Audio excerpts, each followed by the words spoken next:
Tonia here, your host of The Alchemy of Me, where we navigate the anatomy of humanity through the lens of science and spirituality. Let's unearth the layers and unravel the systems in place that dim who we are and how we live and experience life. On this journey together, we'll weave in an eclectic blend of mind-body energy medicine concepts, tools, and practices that'll nourish the seeds, the fire, that gold of intelligence that is you. This is an opportunity, your opportunity to reclaim, to rediscover, to transform, to alchemize you. The Alchemy of Me show starts now. Hello, hello. Tonia here, your host of The Alchemy of Me, where we navigate the anatomy of humanity through the lens of science and spirituality. And I am excited today to have Dr. Philip Cameron here on The Alchemy of Me. So welcome, Dr. Cameron. Thanks so much for having me. I'm so happy to be here today. Same. I'm excited to see what comes up with our conversation.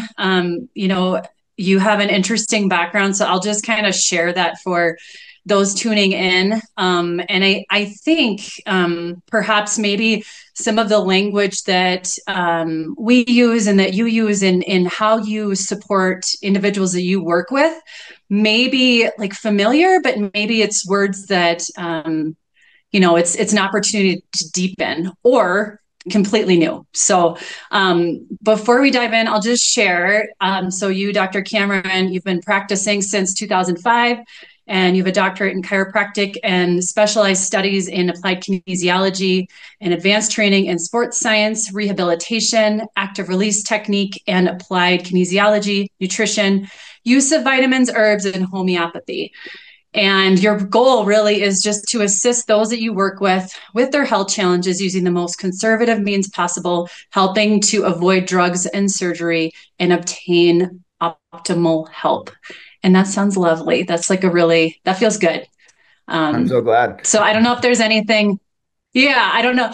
I obviously, as I usually do, took the liberty to play with your bio a little bit. So I don't know if there's anything else you feel like you'd like to add to that? In your intro, and you talk about the mind-body connection, and that's really what applied kinesiology is all about. It's all about the idea that, our nervous system is what is in control of our bodies, and all of these things that affect the nervous system and how we communicate from our neurological perspective, from, our brains through our spinal cords into our bodies, how it affects our biochemistry, how all of that, really affects us as a person and really makes us who we are.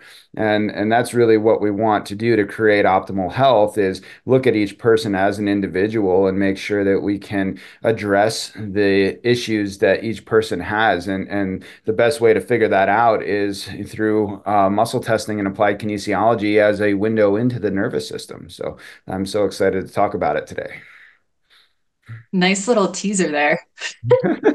And so obviously that all, it's interesting too, as you know, we've worked together for a while now, and the nervous system, I think, like from a personal level, just it's so fascinating to see where we are at, all of us collectively, with all of the stuff around us, all of the things that we come in with, the things we are exposed to, the things we hold on to that affect how we show up and exist in this moment. And so I'm really excited to kind of work through this as I remember hearing the first time I heard applied kinesiology was probably in 2000. And I was just like, meh, whatever. Like I didn't think anything of it, but, Yeah. and it's so funny because I think it's interesting that I remember the first time I heard it, because there's power there, right? There's power. Absolutely. It was like my body or my everything was saying like, oh, you're gonna come back to that at some point. Yeah, what is that weird word anyway? And Yeah, how does it yeah. relate to me? Sure. Yes. And so I would love, that's kind of going to be, that's a tool that you use, right? And so I guess before we even dive into that, like, let's talk about really like the overarching, the the theme of what we were going to unpack today is the future of individualized healthcare, not disease care. Can you kind of like, what does that mean to you? And why as an individual, each of us, 8 billion people on the planet, like why does this matter, or why does this even make sense? Well, there's a lot there to unpack for sure, and the idea of healthcare in our society today has really revolved around chronic disease management a lot. And when we look at what the healthcare platform is in culture today. It's, well, let's get blood tests and let's see if your numbers are within a certain means. And if they're not, well, what are we going to do about it? Oh, your cholesterol's high. Let's give you a drug to lower that. Or your blood pressure is high. Let's, bring your blood pressure down. Or let's, do these screening tests to see if you have disease. So let's do a colonoscopy. Let's do a mammogram. Let's, do a whatever test they want to do to see if you have disease present, right? And if you don't have disease present, you're considered healthy. But are you? And that's the biggest question, right? It's like, well, all my numbers are normal, but I feel like terrible. It's like, okay, well, obviously you're not, Yes. right? But then they don't have any parameters to treat you with. And even when they do have parameters to treat you with, it doesn't mean you're going to feel better. So, what we want Mm-hmm. when we talk about being healthy is we want to think well, we want to move well, and we want to eat well, right? And that's really the formula to living a healthy life. And unfortunately, in the platform that we have today with healthcare, it's, oh, here, take this drug. Oh, you have, high blood pressure. Take this drug. We'll lower it down. You'll be healthier, right? And that's okay, Mm-hmm. but we don't really understand why you have high blood pressure in the first place.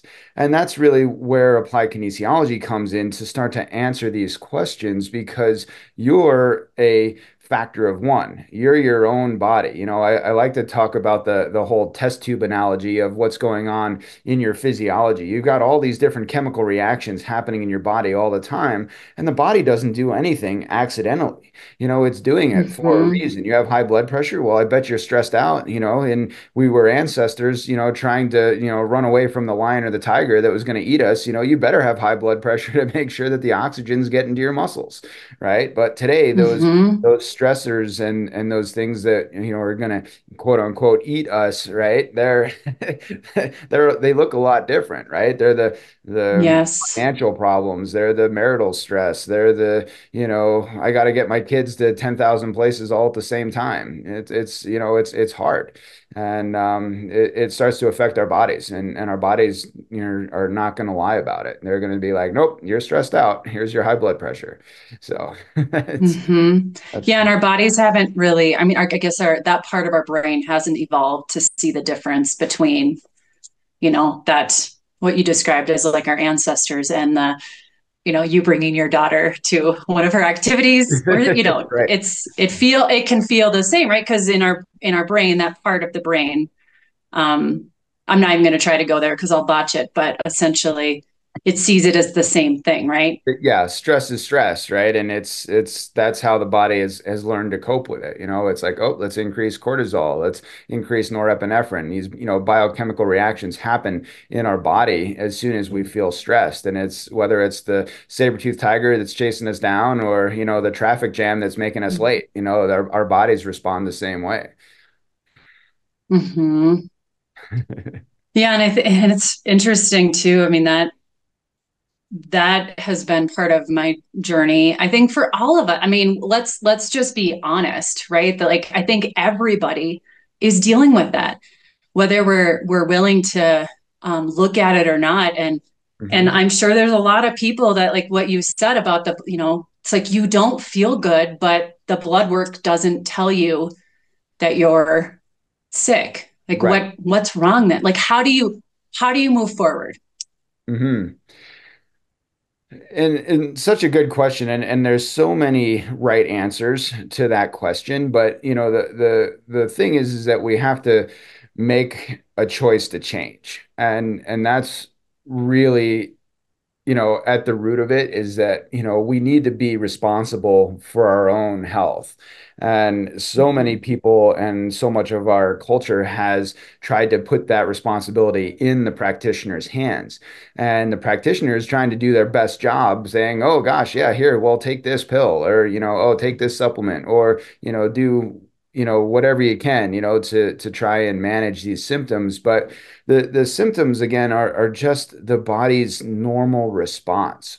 And when we try and chase symptoms, it's a pill for this, or we do this for that, not saying that all of that is necessarily wrong, but we're not necessarily getting to the real cause of the issue. And that's where we, like to start to unpack this. And one of the interesting things about the applied kinesiology that I practice, is that there's a neurological and physiological hierarchy to our understanding about how the body works. And when we stop and we break that down, we can really look at things from a bigger picture that, are causing these issues, whether it's chronic pain that's driving, the what we call nociception, which are pain signals, or whether it's inflammation because you eat so many processed foods all the time that you're getting trans fats and MSG in your diet. Well, guess what? You got to take responsibility for that. Of course, you're not going to feel good if you're making your body toxic. Or what if you have a food allergy that you don't even realize that you have? And so many people have food sensitivities, whether it's to gluten or dairy or corn or soy or nightshades or lectins. There's so many things that will interfere with our normal physiology. And the interesting thing, and the reason I talk about this with so many patients, is that if you have a histamine issue, right? Histamine is such a powerful molecule in the body. And it's Mhm. a problem because histamine's a neurotransmitter. So all of a sudden, your brain's going into excitatory mode, going, "Oh, I can't sleep. Oh, danger's coming. Oh, I've got to fight this thing off." Or it's constantly going. It's the wind up clock where it's, oh my God, oh my God, oh my God, oh my God, all the time. And so that's going on in your brain when histamine's present. And then that's going to affect your adrenal glands. So now you're going into the oh my God, oh my God, oh my God from a physiological perspective too. So you got the neurophysiological connection. And if you keep triggering that histamine all the time, and histamine doesn't always come from foods, but the problem is histamine has a specific job in the body, right? Its job is to help your body reduce that toxin. That's why when you see somebody who has a hay fever and their nose is running, right? That's all the mucus the body's using to Mhm. dilute that toxin to get it out. It says, hey, get out of here. We don't want you here anymore, right? Well, the same thing happens in your gut when you put something in it that you're eating that's causing the problem. And then all of that physiological reaction just cascades down. And now your neurotransmitters are imbalanced. Now you're dealing with anxiety issues. Now you can't sleep at night. Now your body's so revved up. Now you go into adrenal exhaustion. Now you're tired all the time. These are things that just a cascade event. So if you don't even know to look for that, you're going to chase these symptoms, and who doesn't have those symptoms? So many people do, and so many people are Mhm. going to the doctor because they're exhausted, because they're tired, because, they have anxiety, right? Think of all the drugs that get pushed onto people just trying to manage symptoms when really we can take responsibility with our diet if we have the knowledge to understand that. And muscle tests will tell you in 5 minutes what you're allergic to. So it's pretty impressive. So that's a soapbox. Yeah. And so before we go into that, because I do, yeah, no, I love that because it's bringing something to awareness that I think, we're really good at saying, oh, I have this, or this is wrong with me. Mhm. It's almost like we're telling ourselves we're not whole or Yeah. complete. And actually, like you said, like they're little markers or little signs that your body is giving you to say, like, hey, something's not right. And I'm curious if, like, from, this to me, it feels like an unconscious, because it's so much part. I'm not sure how to even ask this question, but, it's like we're aware of things and we're unaware of certain things. And I think like if it's so much part of our a background of like how we operate day to day, is this like an, we're not even aware that we're in this state of, Right. It's the three right? truths, right? It's the, I know what I know, that's easy, and I know what I don't know. I can't build a rocket ship to go to the moon, probably never going to happen. But we also don't know what we don't know, and that's the scary part because there's a lot of things in that affect us still, and we're still affected by it. And when we don't know what we don't know and we become, dogmatic, or we become closed-minded to the idea that we have to open up and learn, that's where we can get really stuck. And I think that's, where people get, very nervous and insecure about alternative healthcare, especially when, you start looking at, a body in a way that's different than you've ever looked at it before. And one of my favorite things in practice is when I muscle test somebody for the first time, and we're going through and we find imbalances, and it's like, well, you've got a shoulder issue, and here are these muscles that aren't firing. So now we can explain, well, okay, now you've got, a reason why your shoulder's hurting. But then we do something, or we stimulate the body. And that's what applied kinesiology is, right? We're stimulating the nervous system, the sensory nervous system, because every sensory input to the body, so touch, taste, smell, vision, hearing, movement, right? We stimulate the body in a different way. And now all of a sudden that muscle responds and is strong instantaneously, just like a light switch. And it's like, whoa. Holy cow, you just turned that muscle that was weak on, and I didn't have to do 20,000 repetitions to, strengthen that muscle, because it wasn't a physically weak muscle, it was a neurologically inhibited muscle, right? So as you switch that light switch on, and the body's like, Mm-hmm. wow, look, I'm working. And they're like, wow, that just hurt a minute ago and it doesn't hurt right now. Well, your pain signal, again, a neurological sensation in your brain says, oh, hey, I don't have to be sending that fire alarm to your shoulder saying, don't do that because you're going to hurt me. So in people's faces, when they see that happen instantaneously, it's mind blowing. It was mind blowing to me the first time I was muscle tested. So, I was a Mm-hmm. 22-year-old college student, and I was getting treated nutritionally for having mono when I was in college. And the doctor, his name was Dr. George Lombino, he was working on me, and he found that, my spleen needed help because I had mono. My immune system was off. He gave me some nutritional supplements from Standard Process. 2 weeks later, I was over mono, and I had no recurring leftover symptoms. And, you talk to people that suffer with mono for months, and again, it's Mm-hmm. the immune system that's out of balance. So he, gave me the right things. He changed my body. The muscle that was weak became strong, and it was like, holy cow, it's a miracle, and it was. But it really wasn't a miracle. It was, science and physiology working together in the right way, giving the body what it needed, and my body did the job, all better. So pretty incredible. It is incredible. Yeah, and I'm excited to keep diving deeper on this, and then also Yeah. like bringing in, because like we're talking about things that I think are not part of a normal conversation, the neurological and muscle Right. test. So diving deeper in like what that actually means, what those steps kind of look like, not necessarily like what it from like an external, but internal, like how that process, what that process looks like. And then I would love to have a discussion just around like autoimmune. I'm going to call it an epidemic, specifically in I love, when I do that, we're just, I it's think epidemic. epidemic's I think it probably a is. good word.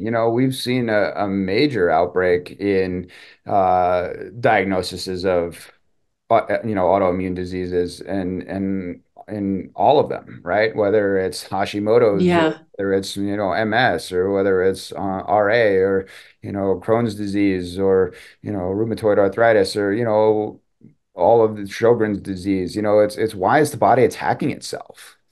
Right? That's the Yes. immune system that's Yes. gone haywire. And how come all of a sudden it Yes. can't, keep things together anymore? And there's a lot Yes. to talk about there. Hmm. Yeah. Yeah. So let's take a quick break. And as I just dropped that giant bomb, and then, and then when we come back, we'll just continue on this thread. So Sounds great. stay tuned. We'll be right back.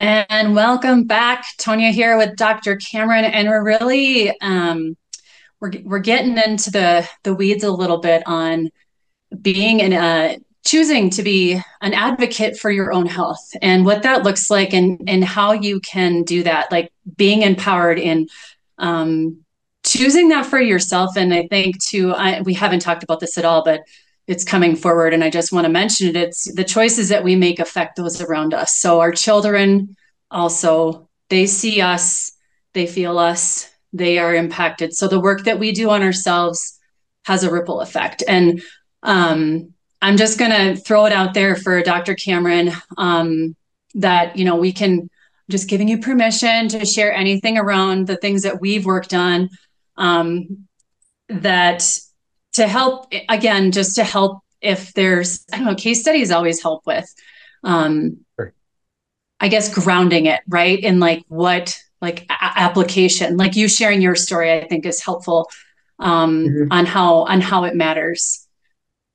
And Yeah, so, stories kind of make things relatable. And I think that's, where, muscle testing and applied kinesiology oftentimes feels so esoteric. Like people don't understand, like, how does this make sense? You push on my arm and you tell me I have a food allergy. You push on my arm and, now my liver isn't working, or I have an ileocecal valve issue in my digestive tract, or, I need more acid in my stomach. How do you know that, right? And it's like, well, we know mhm. that because we're looking at these relationships of the interaction and the communication in the body, right? So the body communicates, and I like to say there's three forms of communication. We talk about this in the triad of health of applied kinesiology, and that's basically the triad of health in general, right? Is that there's structural components to health, there's physiological components to health, and there's the mental emotional components to health. And the structure,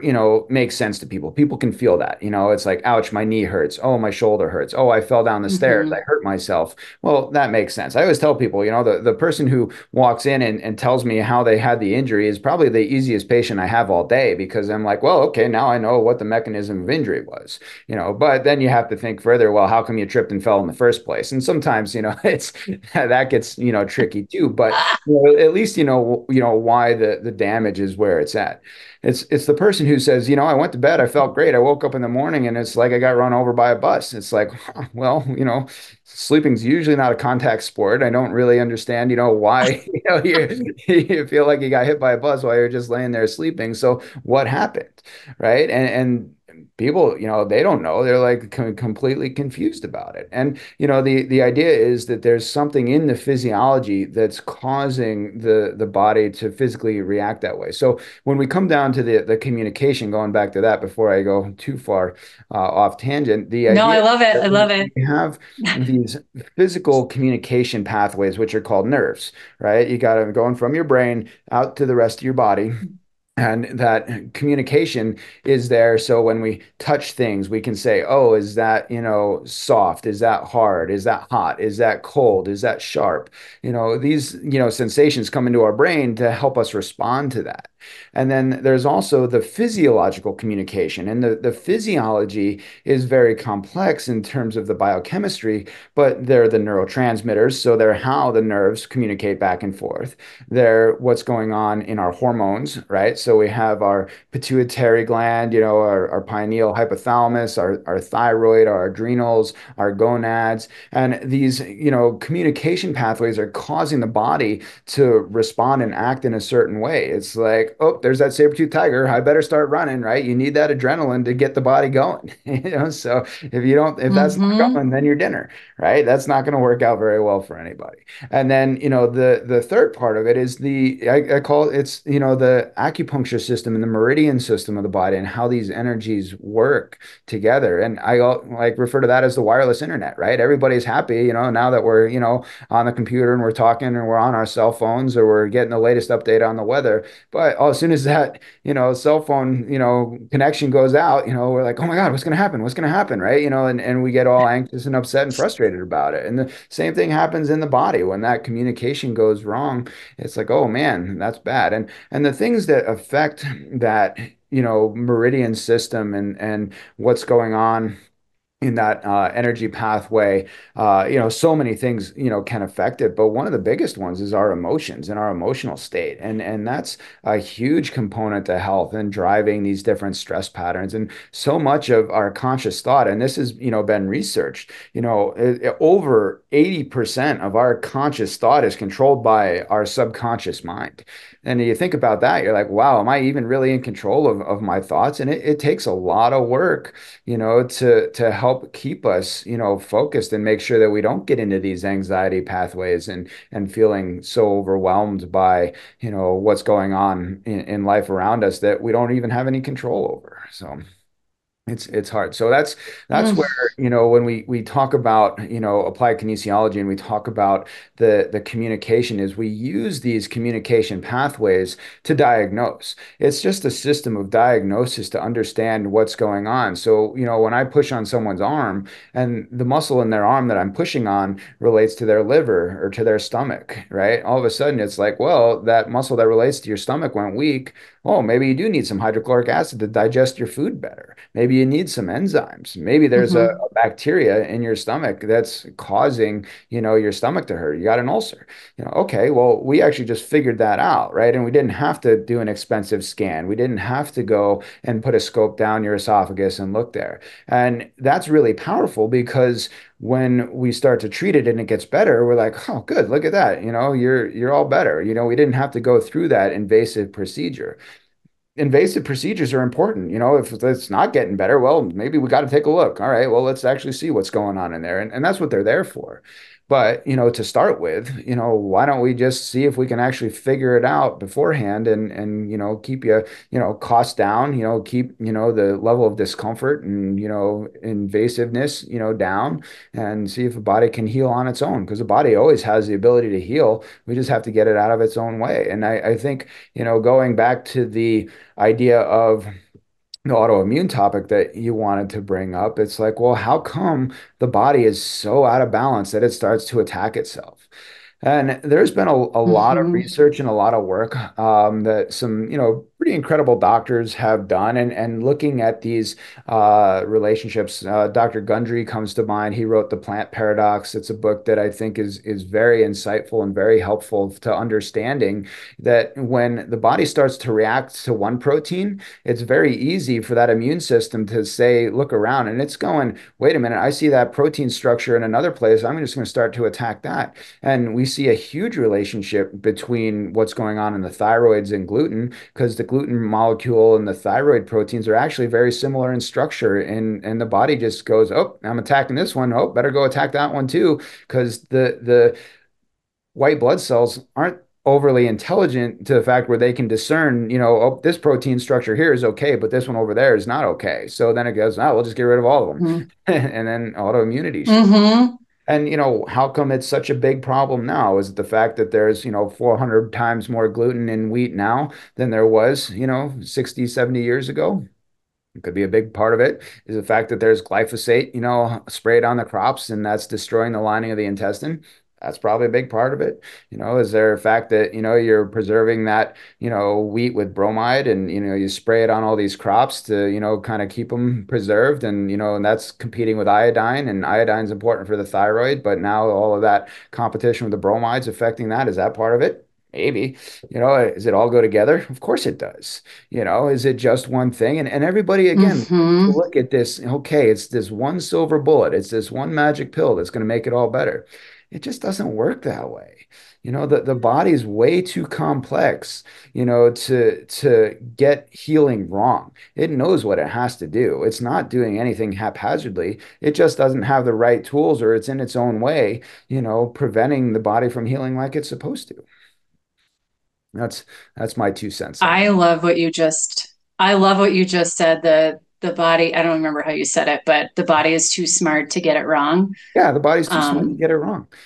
It is. It It's been is. doing this for so many thousands of years that, it's got it worked out pretty good. It knows if there's an infection there that those white blood cells have to show up, it Hmm. has to destroy the bacteria, it has to bring in the, cells to heal, and the cut has to, close, and it does it in a predictable fashion. We know how the body's going to do it. You can follow it start to finish and know, which molecules are going to be secreted by which cells, to bring those fibers back together and, let it all heal up, and yeah, and you go on your merry way, and it's like, okay, yeah, it takes a little while, it takes time. And that's one of the biggest Hmm. factors too, is that, healing does take time, and that's again one of the limiting factors is, do we have enough time and do we have enough resources to get it better? And the patience factor, the patience of the patient, right? Is a big Yeah. part of that, Yes. and we want everything better now, but we know if you have a broken bone, it's going to take 6 weeks, and it's like, oh, we'll put a cast on it, and everyone's like, all right, just got to wait till that's gone. And it's like, okay, that's good. But what about in our physiology? What about when we have an autoimmune disease? How long is that going to take to heal? How long is, diabetes going to take to, reverse and get better? Does it happen? It happens to many people. Does it happen to everybody? Hmm. Nope, because why not? Well, they're missing something. They're not doing something. They continue to do the thing that's causing the problem in the first place. And if that's not being identified, then the disease persists. And if they change I it, appreciate your honesty with that too, because yeah, I think a lot of times it is like you had said before, like it's the practitioner or the doctor, it's their place. But it's we have to take ownership in our own health, and it's the choices we make because by design, our bodies are incredible, so intelligent, and so it's like it is again going back to like what is it telling us? What is our body telling us? And it just reminded me of when I had, I was diagnosed with Hashimoto's in like 2015 or something.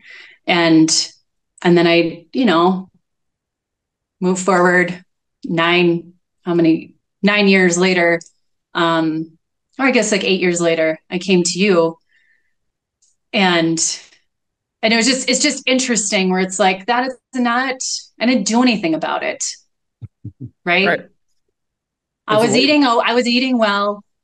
Yep. I removed gluten.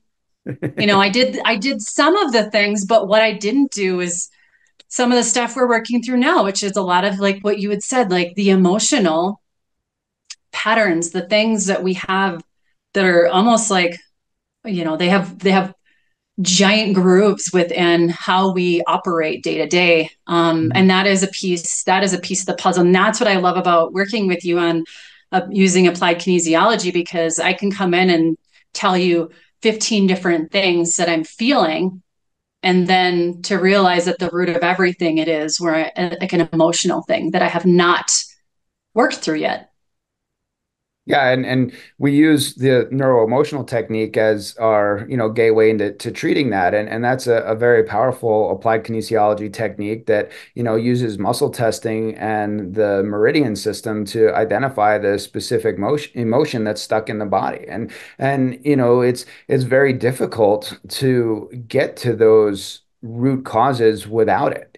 And I think that's where it has had so much success and is so powerful, because when you do talk therapy and we get down these rabbit holes of, this person did this to me or this situation happened to me, and it's like, okay. And I'm not discrediting, talk therapy and using counseling. I think that's very important, and it's another one of the resources that makes people healthier, right?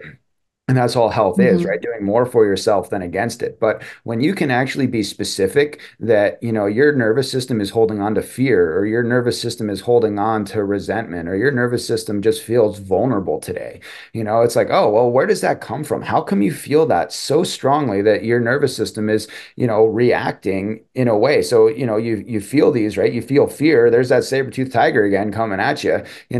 You're afraid for your life, right? And sometimes we've been trained to know that we just need to run all the time. It's like you just better run because if you take a nice slow walk, you're going to get eaten, and whether that was from Mm-hmm. childhood traumas, bullying, whether that was from, parents or, whatever, right? Or a traumatic situation, those things happen in life. And we have to be able to retrain our nervous system to not see everything as a danger. And that doesn't mean that we don't want to watch out for dangers, because obviously you still don't want to get eaten, but it's you don't necessarily, when you are safe, when you are secure, you don't want to be feeling like you are afraid. And that's the biggest difference. So that's where, Mm-hmm. applied kinesiology pinpoints that, very quickly. Like, okay, this is where it is. And then, with the technique, we can test backwards. And yes, is it weird? Absolutely. Is it like blow my mind when you index say, well, this happened at 7 years old, and your nervous system goes, oh, yeah. And then you think about it and you go, oh, yeah, well, that did happen, and you're like, well, there you go. It's more right than Yeah, wrong. And it's just fascinating. So.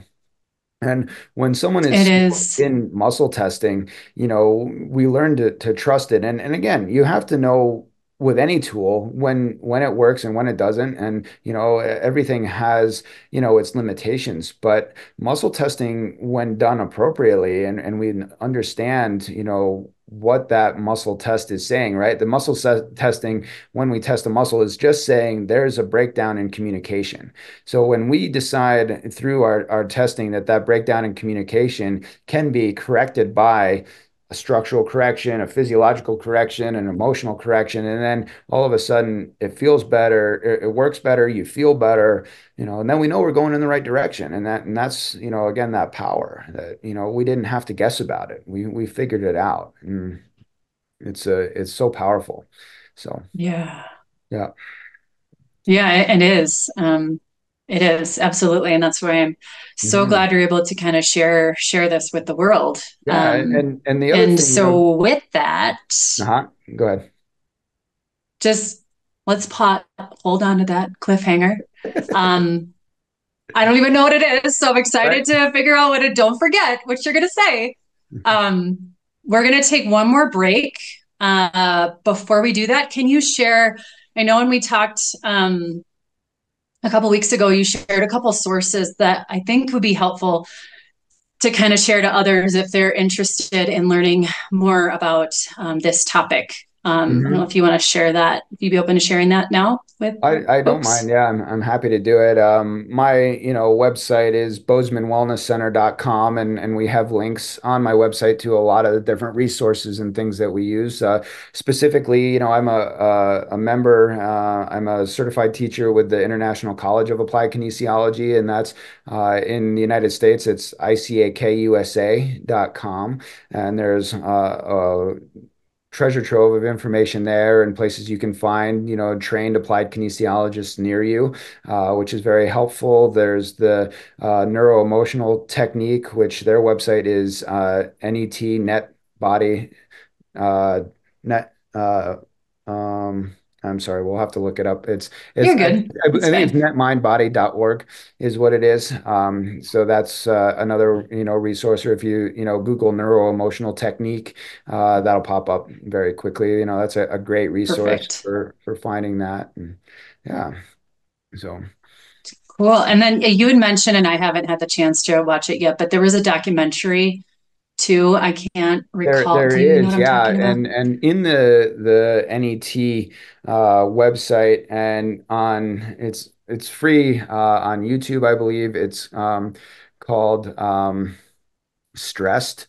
And it's all about the neuro-emotional technique. And there's actually a applied kinesiology documentary that is in the process of being released. We saw the director's cut back in July, and they haven't released it to the public yet. I was hoping it was going to be out so I could share that with you, but stay tuned. And if you jump on my website as soon as that comes out, there'll be a link there to it, and that's going to be, again, free to patients, and hopefully a really great resource so people can start to understand, the power of applied kinesiology and how it's used, in so many of these different ways to help people.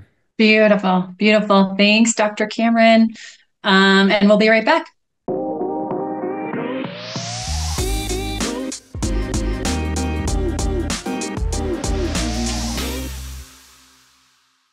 welcome back. I am here with Dr. Cameron, and we are talking about the future of individualized healthcare, not disease care. And if you were if you were on and listening before the last commercial break, you will know that I cut off Dr. Cameron.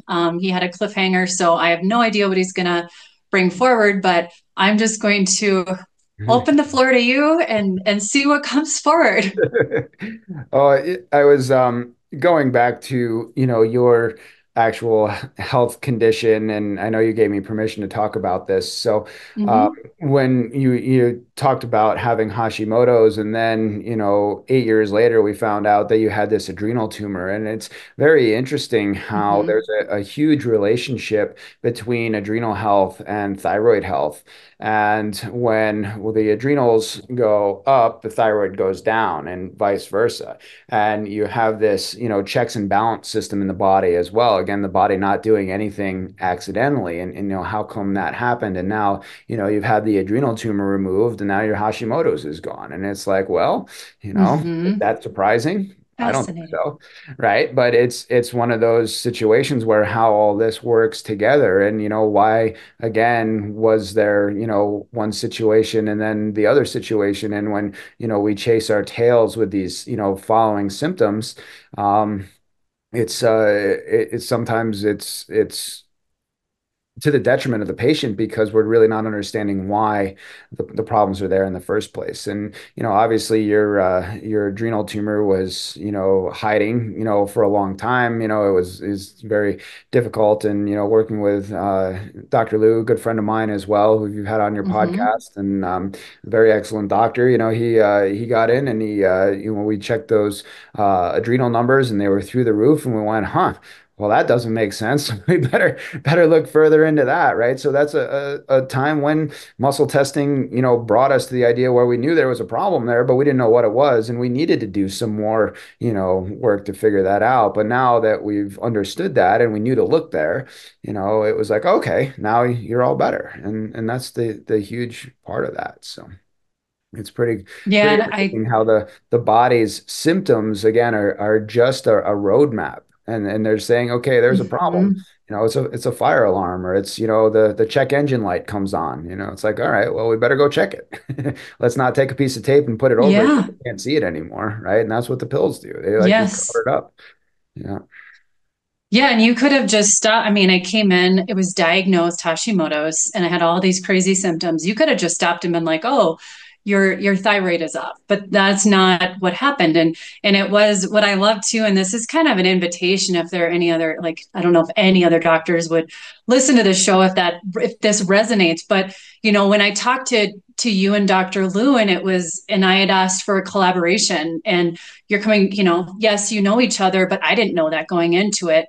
And it was an invitation to support me as an individual in my journey, and to know that, like, um it's not just about it's about healing the individual and supporting the individual where they're at. And so that is what I felt that was needed. And I will just say I felt super supported in that moment. And I think that is important too, because I felt empowered, right? Hmm. And so that goes back to, like, I was in a position where I felt like I could trust you, I could trust Dr. Lou, and I felt like we were going to get to the bottom of it.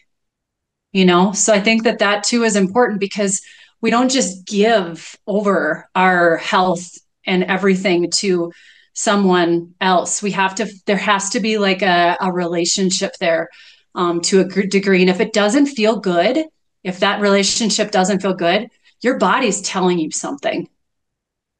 It 100% is, and it's so important to have those spidey senses about us to say, wait a minute, this doesn't feel right. Maybe I should get another opinion, or maybe I should check in with somebody else, or maybe this just isn't the right fit for me. And that's Mm-hmm. fine, that's great, and I welcome that when other patients, or whoever wants to see somebody else, I'm saying, well, yeah, see if they have, a different set of eyes to look on this. If I am having, trouble, getting things to change, or, we don't just quite resonate the right way. And that's okay, because there's Hmm. plenty of people for me to treat, and there's plenty of people for all the other doctors to treat. We know there's not enough doctors to the patient ratios out there. Every doctor's, too busy, and it's hard. Yeah. And that's the business of, healthcare, unfortunately, that we have to, try to make ends meet and survive. But at the same time, I believe most doctors want to do what's best for their patient. And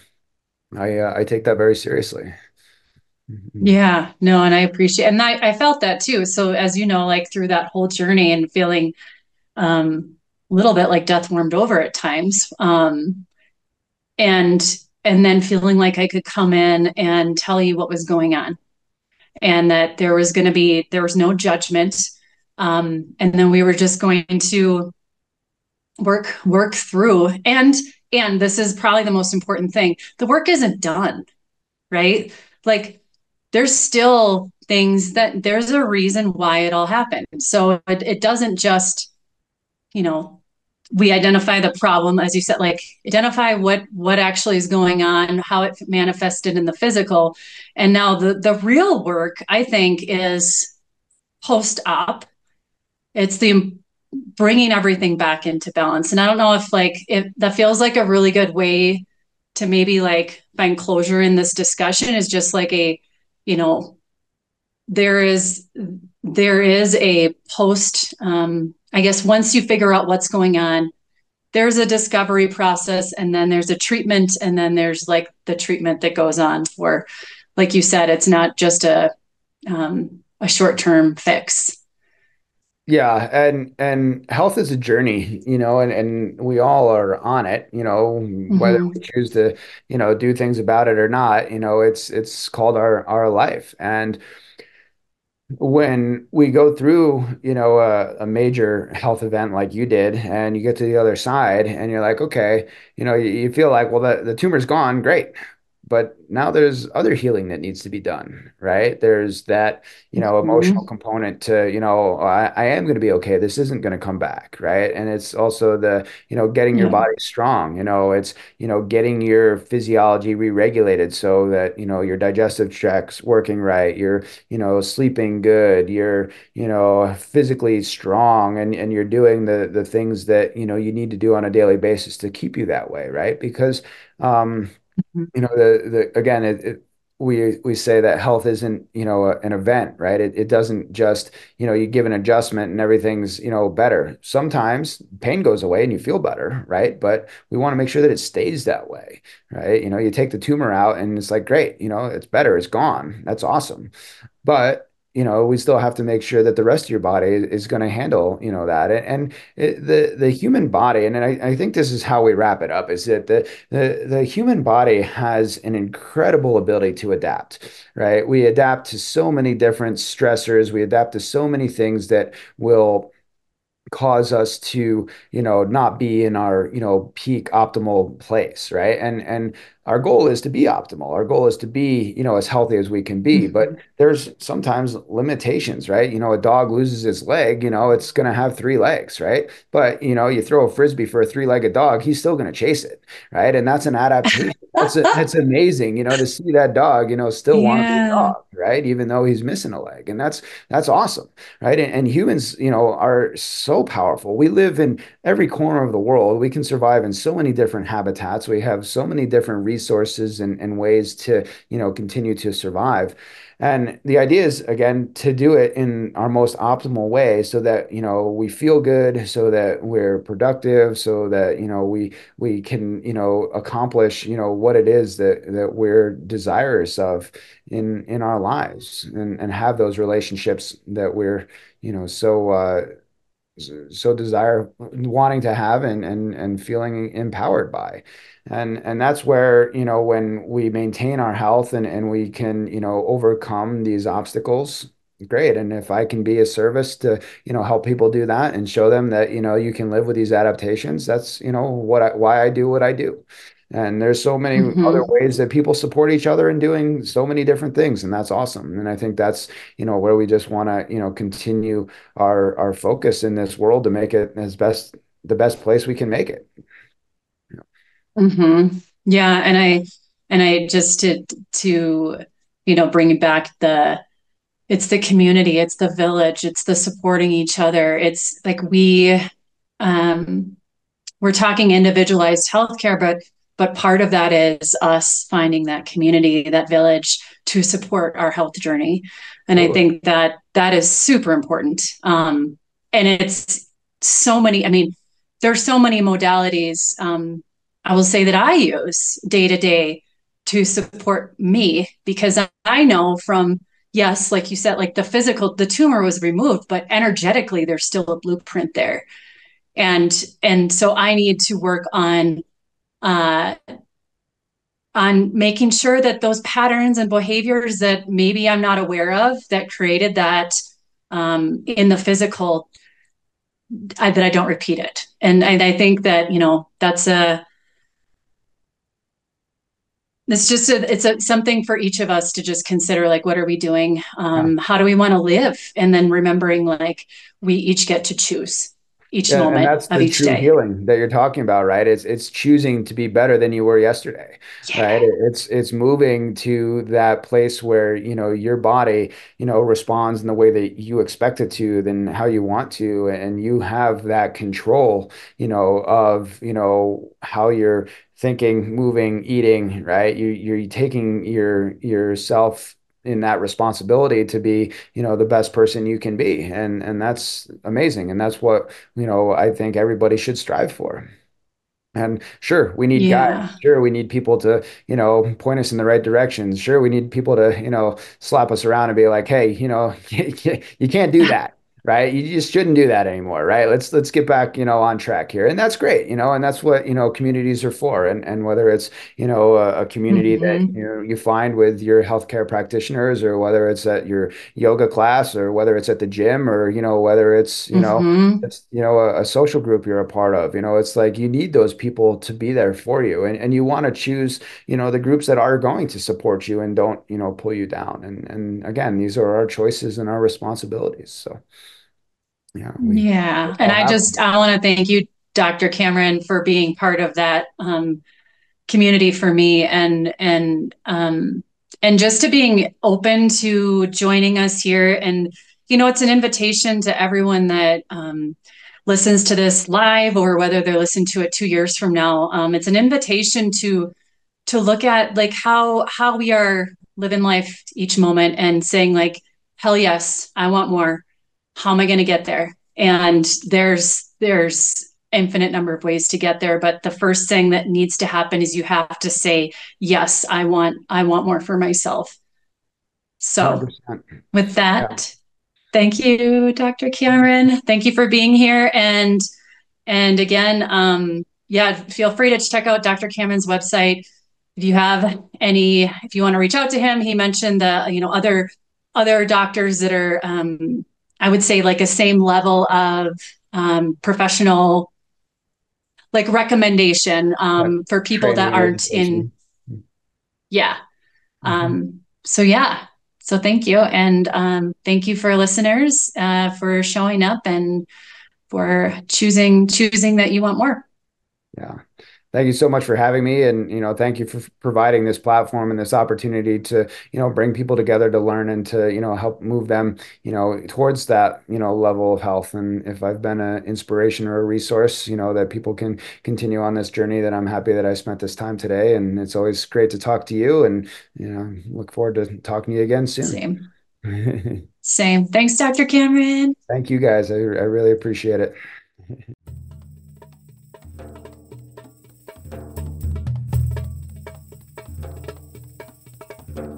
Thank you for listening to The Alchemy of Me, where we navigate the anatomy of humanity through the lens of science and spirituality. For more mind, body, energy, medicine concepts, tools, and practices to nourish the seeds, the light, the fire, that gold of intelligence that is you, tune in every first and third Wednesday at 8 a.m. Pacific Standard Time on transformationtalkradio.com. For more information about me and my work, please visit toniajohnson.com. That's toniajohnson.com.